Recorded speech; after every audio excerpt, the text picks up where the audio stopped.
నువ్వేమని వాగ్దానం చేశావు? నీవు అనేక జనములకు అప్పిచ్చేదవు గాను అప్పు చేయమన్నావు.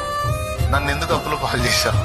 సరే నేనే చేసుకున్నాను అనుకో, మరి నువ్వు పిడికిలు విప్పు, కార్యాలు చెయ్యి, దూరాలు చెరువు, సహాయం పంపు, కార్యాలు సఫలం చెయ్యి.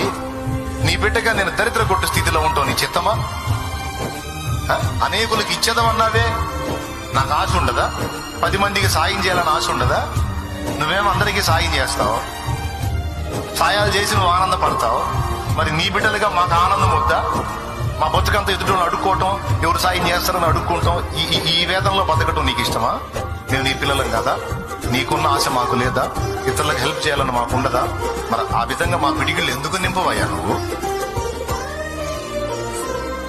అడుగును తగాదేసుకో.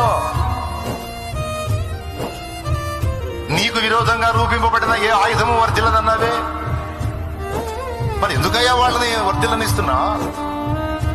వాగ్దానం చేశావుగా, ప్రామిస్ చేశావుగా, మాట ఇచ్చావుగా.